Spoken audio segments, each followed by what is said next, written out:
Her mother appeared in the doorway, her eyes wide with shock. "Joy," she whispered as though unsure it was really her.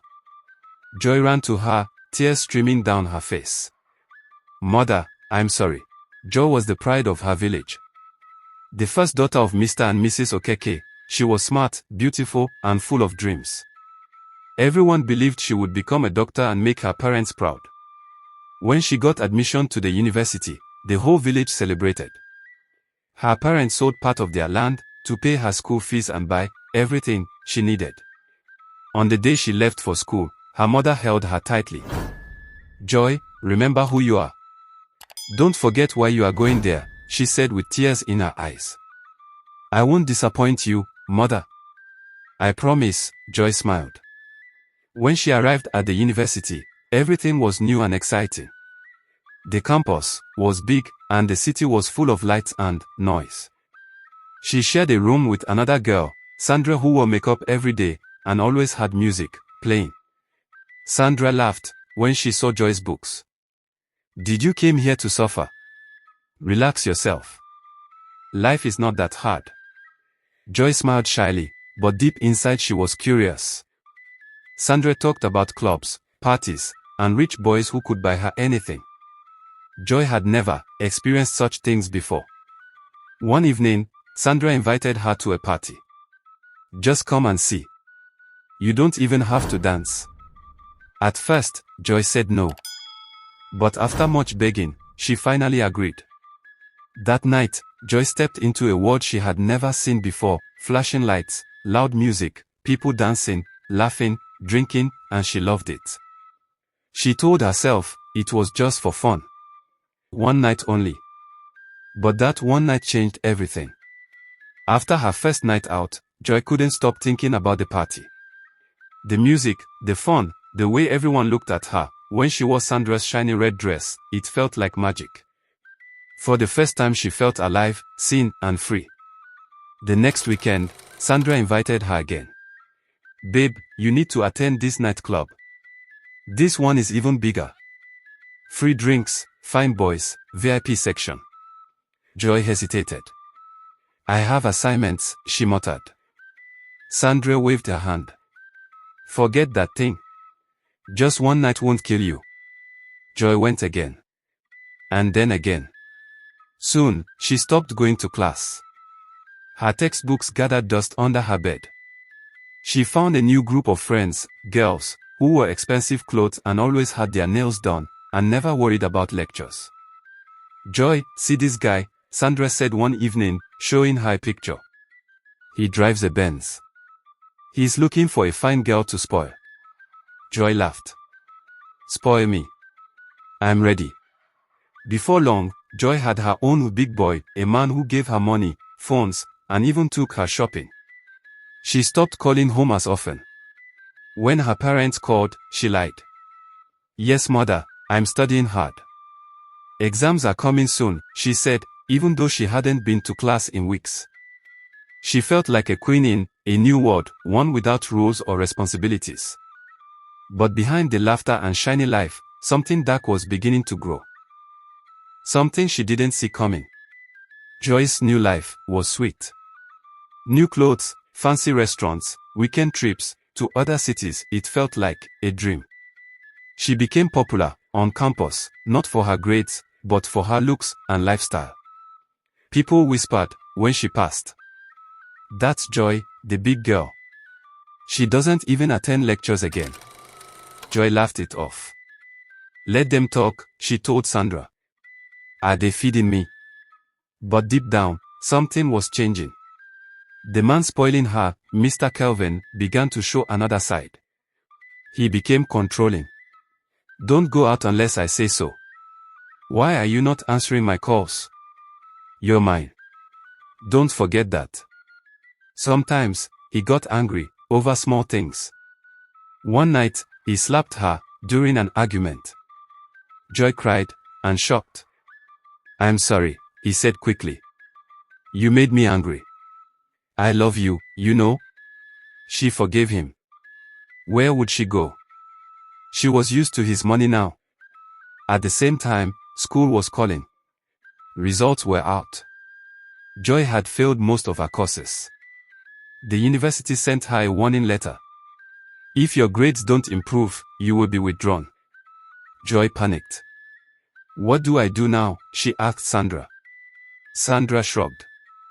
It's not the end of the world. Carry over and continue enjoying your life.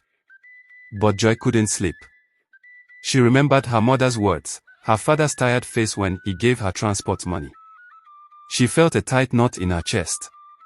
She tried to focus again. She opened her books. But it was already too late. Joy tried to study again. She attended a few lectures, but everything felt strange. She didn't understand anything the lecturer was saying. Her classmates looked at her like a stranger. Isn't that the girl who's always attends parties? Someone whispered. She felt ashamed, but she smiled and walked away proudly, pretending not to care. Deep inside, she was sinking. Then came the final blow. She checked the school portal and saw the word she feared the most. Academically withdrawn. Her breath caught in her throat. No, this can't be, she whispered. She ran to the department office. She begged the secretary. She cried to the HOD. But the answer was the same. You've been given too many chances. You didn't improve. You're out. Joy couldn't go home. How would she tell her parents? What would she say to her father who sold his land, to her mother who prayed every night for her success? She stayed in her room, crying for hours. Her friends stopped picking her calls. Mr. Kelvin had already moved on to another girl, one younger and fresher. Joy was alone. Completely alone. One night, as she looked at herself in the mirror, makeup smeared, eyes swollen from tears, she asked, "Who have I become?" She didn't recognize herself anymore. Joy packed her things in silence. There was nothing left for her in school. She couldn't face her classmates. She avoided everyone.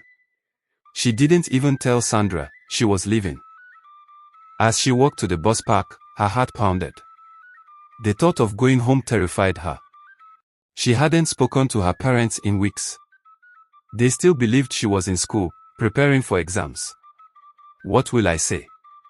That I wasted their sacrifice. That I threw everything away for nightclubs and fake love. She couldn't do it. So instead of going home, she went to Lagos to stay with a girl she once met at a party. Her name was Cynthia. She lived in a small room and made money through men. Life is hard, Joy, she said. Use what you have. Nobody will pity you. At first, Joy resisted. But after a few weeks of hunger, sleeping on the floor, and borrowing clothes, she gave in. One night, Cynthia took her to a hotel. Just smile and follow my lead, she said. Joy followed. That night, she officially stepped into a darker world, one where smiles were fake and pain hid behind expensive perfume. She thought she was strong. But her soul was breaking bit by bit. Lagos life was fast, cold, and full of danger. Every night, Joy dressed up, painted her face and followed Cynthia to places filled with music and men. At first, it felt like survival. But soon it became her lifestyle. She smiled on the outside, but inside she felt empty. One evening, she met a man who promised her the world. His name was James. He was rich, charming, and treated her like a queen. He gave her money, took her shopping, even paid for her to stay in a better apartment. Joy thought her luck had changed. This is the man that will change my life, she told Cynthia. But one night everything changed. James picked her up and drove to a party in a mansion.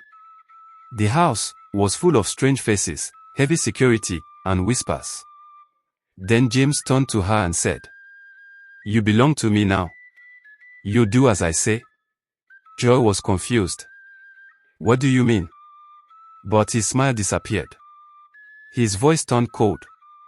"You don't get to ask questions. You're not going anywhere."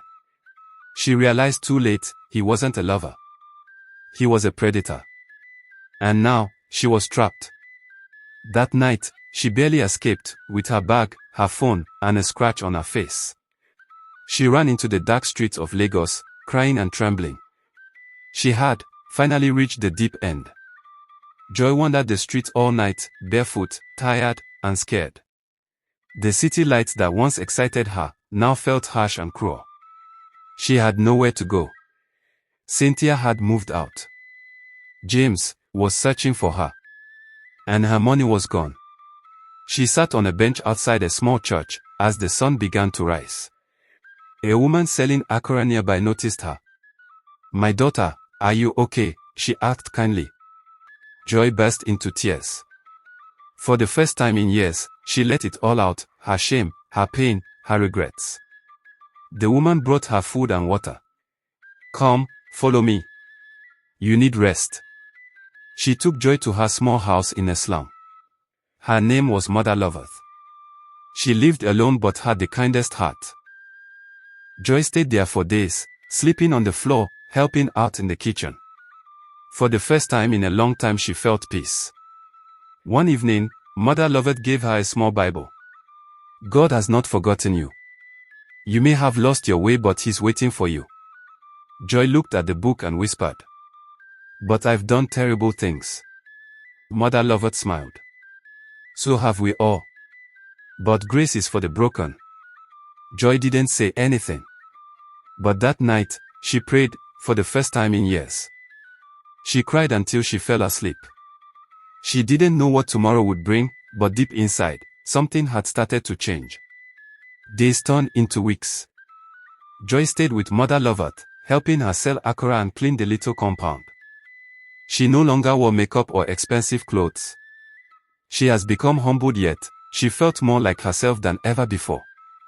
Every evening, she read a small portion of the Bible and cried quietly. One morning, Mother Loveth looked at her and said, "My daughter, it's time." "Time for what?" Joy asked. "To go home. Your parents need to see you. They've suffered long enough not knowing where you are." Joy's heart froze. "But what if they hate me? What if they never forgive me?" Mother Loveth held her hand. "They are your parents.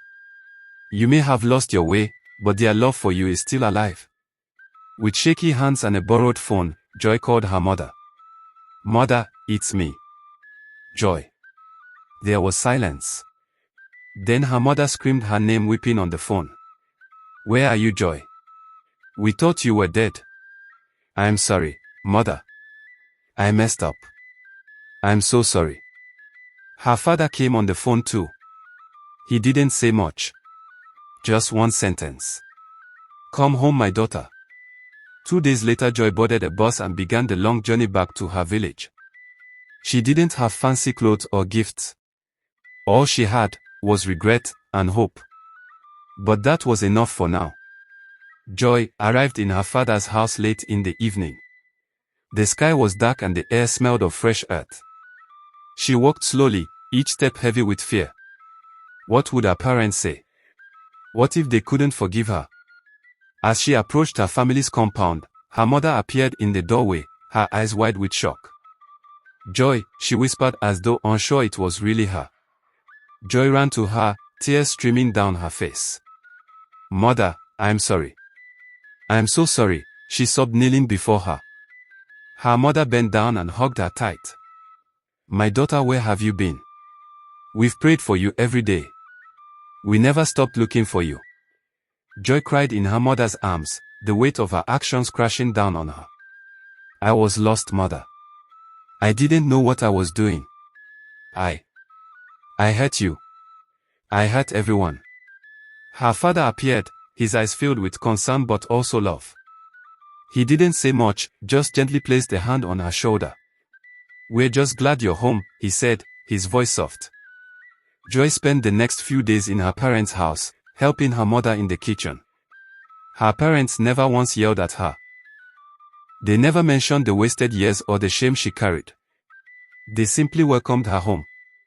Joy knew it would take time to rebuild their trust. But she was ready.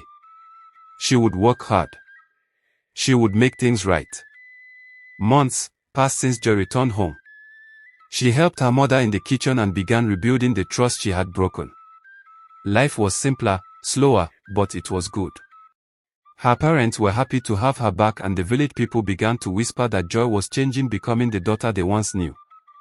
But at night, when everything was quiet, Joy couldn't shake the feeling of loss. She thought about the university, the dreams she had once held so tightly.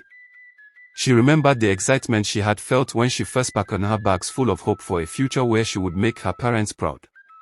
One evening, as she sat on the porch thinking about her past life, Joy asked her father, "Father, do you think I could go back to school?" He was silent for a moment, his eyes focused on the horizon. "School? Joy, you know that ship has sailed. You made your choices." His words were gentle but firm. Joy understood, but her heart ached. She thought about her friends who were now doctors, engineers, and lawyers. They were building futures while she had abandoned hers for the life of clubs and fleeting pleasures. She regretted not listening to her parents, not focusing on her studies, and not understanding the sacrifice they made for her to get that education. "I could have been living the life of my dreams by now," Joy whispered, more to herself than to him. "I could have finished. But I wasted it all." Her father sat beside her, his arm around her shoulders. "You can still be someone, Joy. It's not too late to start over, but it takes time. Don't let regret steal your peace. Life isn't a straight path. Sometimes we get lost, but it doesn't mean we can't find our way back." Joy nodded quietly, her face filled with regrets. She didn't know what the future held.